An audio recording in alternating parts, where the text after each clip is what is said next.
Sesuai seperti ini. Adventure Sport. Bagian belakangnya.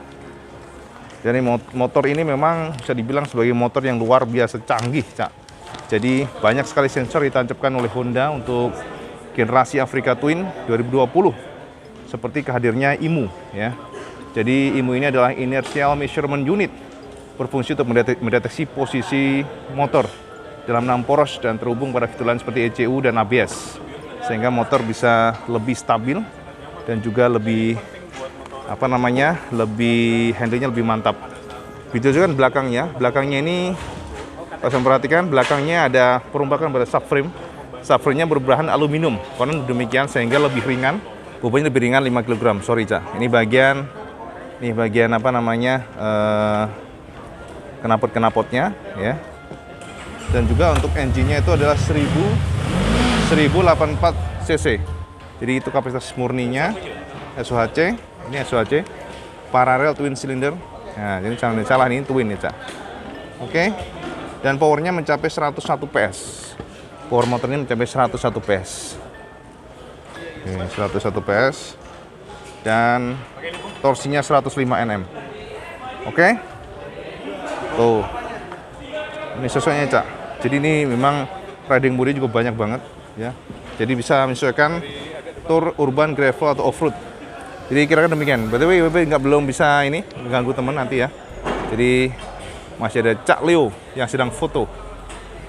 Oke. Nah, sambil perhatikan aja secara spek. Motor ini juga memiliki tangki yang sangat besar. Tangkinya 24,8 liter, Cak. Jadi sama sekali isi wes nggak perlu lagi datang ke pom bensin, ya kan? Sekali isi langsung udah banyak banget nih. Dari samping seperti ini sosoknya, lekuk-lekukannya sambil perhatikan, ya. Dan dengan tangki 24,8 liter dengan off-road, motor ini pasti bisa menjelajah jarak dengan cukup jauh. By the way, motor ini dijual oleh Honda, ya, di harga yang memang lumayan tinggi, ya, ini di 559,900 untuk yang versi manual, ya. Sementara untuk dual class transmission itu dijual di angka 599.900 atau hampir 600 juta. Ya, jadi ini seperti Matic, Cak. Jadi DCT ini memang membuat motor ini jadi sangat gampang dipakai di jalanan. DCT ini menawarkan dua mode D, lalu S Sport, dan ini akan membuat ledakan tenaga lebih powerful. Nah, jadi demikian. Belakangnya full LED. Oke. Untuk detailnya ini lampunya sudah full LED. Kemudian untuk sama perhatikan juga untuk lampu senya ternyata sama dengan CB, Cak. Lampu senya CB. Sudah touchscreen ya dia? Udah. Touchscreen nih, lihat. Kita lihat untuk speedometernya, Cak. Speedometernya. Jadi ketika dimatikan seperti itu, nyalakan. Hello. Trut. Soal tulisan Honda. Gila, Africa Twin. Keren banget sumpah. Ada Africa Twin. Dan ternyata pixelnya juga bagus ya. Termasuk bagus. Nah, ada tulisan nih, ada warningnya. Oke, touchscreen, Cak. Wow, lihat nih. HSCTC-nya, ya, traction control-nya, WG-nya, cancel aktif, ya. Jadi IMU-nya, di sini RPM-nya redline-nya di 8. Kiri indikator bensin, kemudian indikator daripada temperatur, EB, traction. Gila, canggih-canggihnya nih. Asli canggih-canggihnya, harus dijajah satu-satu nih. Jadi kalau lihat sininya aja nih, lihat dari kontrol-kontrolnya ini rumit banget. Jadi enter, nah ini dari enter. Enternya itu sama bisa kontrol dari sini. Nah ini kan kalau EB dilihat nih, naik turun, ini juga dari sini. Jadi kontrolnya naik turun di sini tuh.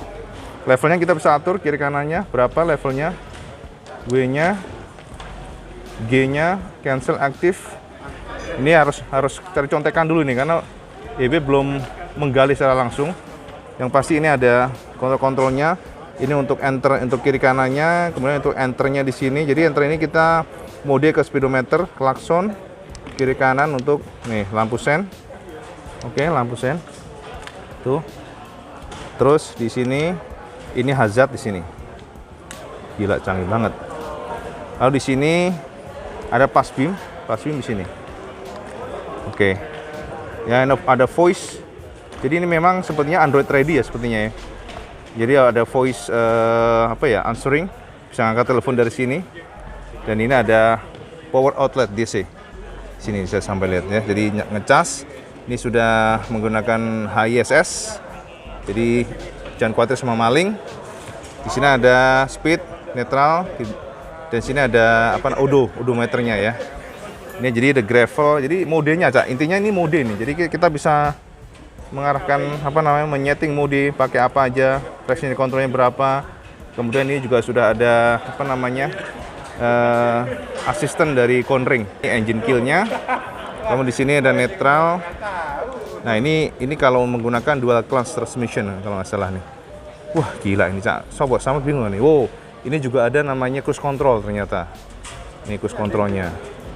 Jadi manual. Jadi kalau sama klik ini dia akan otomatis manual ya. Jadi gitu. Oke. Jadi memang canggih banget. Ini memang salah satu motor yang bisa dibilang salah satu nih kalau dimatiin Honda. Oh, ya kan? Jadi gas gandos.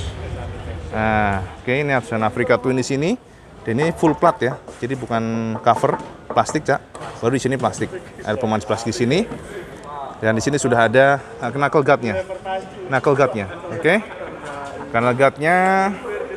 Terus di sini ini cukup ramping ya. Kalau saya memperhatikan cukup ramping. Jadi JWB coba nongkrong di atasnya. Nah, motor ini kelihatannya tuh tinggi, tapi kalau sampai naik di atasnya itu kayak jadi suspension kayak turun gitu. Jadi nggak terlalu tinggi feel-nya ya. Jadi asik. Oke. Jadi lumayan juga sih. Oh, seolah nempel tapi sebenarnya ini split seat, Cak. Ini warnanya biru, covernya biru dan sangat soft dan empuk banget. Ini empuk, solid. Terus sampingnya itu hitam. Dan di sini ada tulisan Adventure Sport ya. Ini untuk buka joknya dari sini bawah. Dan ini untuk menyeta preloadnya. Jadi bisa setel untuk preload dari suspensi monoshocknya. Gila, canggih, Cak. Oke. Jadi ini mesin-mesinnya perhatikan. Mesin-mesinnya dan ini bahkan untuk swing armnya pun juga modelnya aluminium ya, perhatinya. Sama lihat dong ininya tuh. Welding-weldingnya. Terus belakangnya sudah ada dudukan atau mounting untuk sampai menaruh barang. Sudah disediakan oleh Honda. Ini 10 kg maksimal yang bisa dibawa ya. Terus ini bagian lampu-lampunya. Bagian lampu-lampunya, Cak. Ya toh. Bagian lampu-lampunya. Sini sudah ada plat penerangan, plat nomor. Ya, di sini ada cekungan. Jadi memang dibuat sedemikian rupa supaya mencekung. Jadi kalau suspensi main dia nggak akan mentok. Ya. Sini untuk knalpotnya modelnya dual cylinder, yang atas gede, yang bawah kecil. Dan ini plat ya. Ini plat, full plat. Kecuali, nah ini juga flat ini. Jadi bukan plastik ya, full plat. Suaranya lembut tadi ya. Terus kalau kita lihat dari ban-bannya ini sudah menggunakan Badlag Bridgestone 150 per 70. Oke, ini Nissin single dan sini ada cover bawahnya ini semacam cover. Dan kalau kita lihat dari samping sini tuh mesinnya tuh nongol, Cak, sampai nongol kayak gini tuh. Oke. Harusnya dual clutch transmission. Benar-benar masterpiece ini, Cak. Pantesan aja harganya lumayan tinggi ya. Memang sih pajaknya juga membuat motor ini lebih tinggi daripada di luar negeri. Ya, jadi ini lihat cukup gede ya swing armnya. Bisa melihat secara asli. Nih sosoknya. Oke, ini dari sisi footstepnya belakang ya. Dan yang lucu adalah footstepnya di sini bahannya besi banget ini. Jadi bukan kayak babet atau aluminium diecast, bukan. Mungkin karena motor ini kan sering buat berdiri, harus kuat untuk menahan beban atau hantaman ya.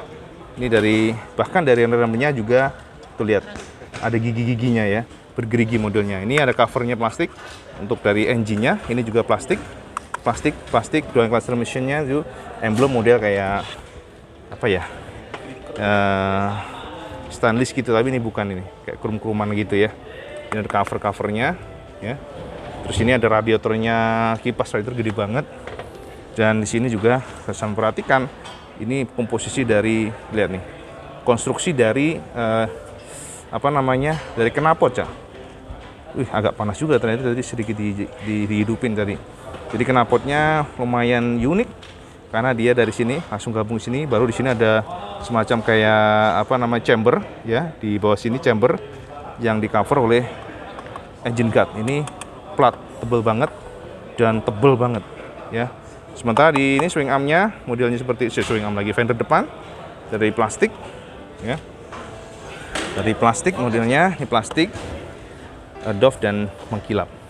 Kalau saya perhatikan di sini, sasisnya Cak, gede banget Cak. Jadi modelnya model kotak ya, kayak model double cradle tapi kotak gitu, tapi gede. Lihat nih komposisi dari apa namanya, radiatornya ada 2 terpisah ya. Jadi ini sosok dari lampunya, jadi ada 2 DRL di sini, DRL-nya nyala di sini, DRL membulat, di sini LED-nya. Oke. Nah, ini bawahnya nggak tahu nih apa nih, kalau dinyalakan mungkin ya. Dan ini kalau udah lihat dari depan. Oke. Sementara kalau untuk ban-bannya kita lihat dulu di sini. Tuh konstruksinya Cak. Konstruksi dari ininya nih. Suspensi udah upside down, gede banget. Ukurannya mungkin sekitar 43 mm mungkin ya. Dan untuk ban-bannya ini Badleg punya tadi, WB sudah jelaskan sampean, dengan ukuran 90 per berapa nih? Ringnya berapa nih? Kita lihat dulu ringnya. Ini made in Japan, ring 21 ternyata. Oke. Jadi DID punya ini ya, peleknya ya. Ini sudah dual, ini juga floating punya, dual disc kiri kanan. Sementara untuk ininya radial, mounting radial, mounted radial, Nissin punya. 2 piston ya kayaknya ya. Oke. Jadi inilah sosok dari Honda Africa Twin terbaru. Ya, monggo silakan.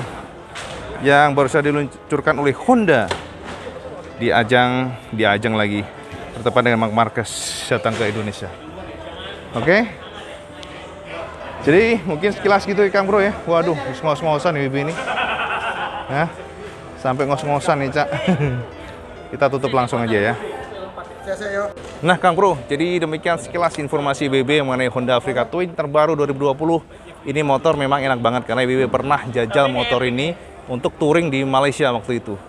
Waktu itu ya, padahal ini yang generasi yang baru ini jauh lebih canggih, banyak sensor, dan untuk jelasnya saya bisa lihat di ivanbandaran.com apa aja sensor-sensor yang ada, karena yang lentek semuanya, Cak. Nggak apel lah semuanya ya. Jadi sekilas informasi Benaran. Jangan lupa sama like, share, dan subscribe. Dan jangan lupa juga sampai selalu mematukan, itu yang paling penting. Assalamualaikum warahmatullahi wabarakatuh. Salam Gus Gandos.